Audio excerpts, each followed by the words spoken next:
Guys, कैसे हो आप? आपका स्वागत है मेरी चैनल स्टडी बाय सीमा में। तो आज आपके लिए जो मैं टॉपिक लेके आई हूँ वो लेके आई हूँ त्रिभुज का क्षेत्रफल। यानी त्रिभुज का क्षेत्रफल अपने कितने तरीके से ज्ञात करते हैं। हम अपने त्रिभुज का क्षेत्रफल वो 3 तरीके से ज्ञात करते हैं।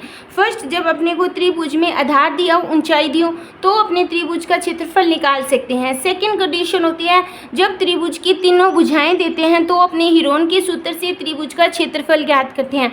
जो थर्ड कंडीशन आती है जब अपने को किसी भी त्रिभुज के तीनों शीर्ष दिए होते हैं तो अपने त्रिभुज का क्षेत्रफल है वो अलग तरीके से ज्ञात करते हैं। तो आज अपने बात करेंगे त्रिभुज का क्षेत्रफल, वो भी किसकी सहायता से? हीरोन के सूत्र की सहायता से, हीरोन का सूत्र। ठीक है बच्चों, अब देखो मान लो अपने को ये कोई भी त्रिभुज दिया जिसकी एक भुजा 12 है, दूसरी 12 है, तीसरी 14 है। अपनी तरफ से कोई भी भुजा मैंने यहाँ पे मान ली है।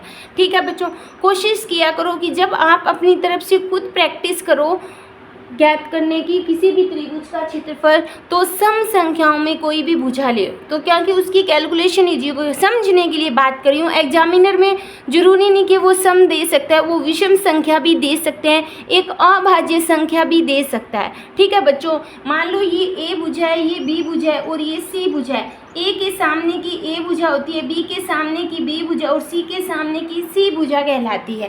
ठीक है बच्चों, अब अपने को ज्ञात करना है हीरोन के सूत्र से इस त्रिभुज का क्षेत्रफल अपने कैसे ज्ञात करते हैं, इस बारे में अपने लेट स्टार्ट करते हैं। मान लो सबसे पहले आपने क्या पढ़ा है, त्रिभुज का अपने को क्या निकालना है। त्रिभुज का सबसे पहले अपने निकालेंगे अर्ध परिमाप।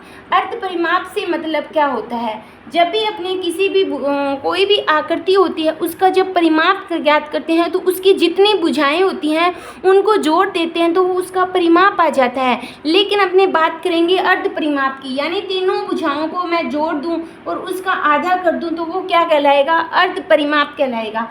भुजा ए कितनी है? 14 है, बी कितनी है? 12 है और सी कितनी है? 12/2। कितना हो गया अपना? 38/2, यानी कितनी आ गई? 19। जो अर्ध परिमाप है उसका सिंबल एस होता है। जैसे भुजा ए है, भुजा बी है, भुजा सी है, उसी प्रकार जो अर्ध परिमाप होता है उसका सिंबल अपने स्मॉल एस मानते हैं। तो यहाँ पे स्मॉल एस कितना आ गया अपना? 19 आ गया। अब बात करते हैं त्रिभुज ए बी और सी का क्षेत्रफल। ठीक है बच्चों, ए बी सी का क्षेत्रफल ज्ञात करने का जो फॉर्मूला है वो होगा अपना एस माइनस ए, एस माइनस बी और एस माइनस सी। ठीक है, ये अपना फॉर्मूला है, इसको अपने माइंड में फिट कर लो अच्छी तरह। जब भी आपको फॉर्मूला अच्छी तरह याद हो जाएगा उसी दिन आप त्रिभुज का क्षेत्रफल आसानी से ज्ञात कर सकोगे। आपको कभी भी जब भी इससे रिलेटिव क्वेश्चन आएगा आपको घबराने की ज़रूरत नहीं है।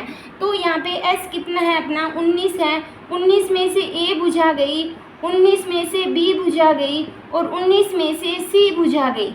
ठीक है बच्चों, तो यहाँ पे कितना आ गया? 19 में से गए 14, 5 19 में गए 7 × 7। अब देखो 19 है, ठीक है, 7 का जो वर्गमूल कितना आ गया? दोनों में कॉमन आ गया। 19 कितना हो गया? 45, 4 19 5 45, 95। तो अपना 7/95 इसका त्रिभुज का क्षेत्रफल है वो आ गया। यहाँ पे जो त्रिभुज, जब भी आप हीरोन का सूत्र से त्रिभुज का क्षेत्रफल निकालोगे मोस्टली आपका जो क्षेत्रफल है वो अंडरूट में ही आएगा। कई कंडीशन में अंडरूट में नहीं आएगा, लेकिन मोस्टली आपका कौन सा आएगा? अंडरूट में। आई होप आपको ये वीडियो अच्छी तरह समझ आ गई होगी। वीडियो अच्छी लगे तो लाइक करना, वीडियो को ज़्यादा से ज़्यादा अपने दोस्तों में शेयर करना। अगर मेरा चैनल सब्सक्राइब नहीं किया तो प्लीज़ चैनल को सब्सक्राइब करना। थैंक यू बच्चों।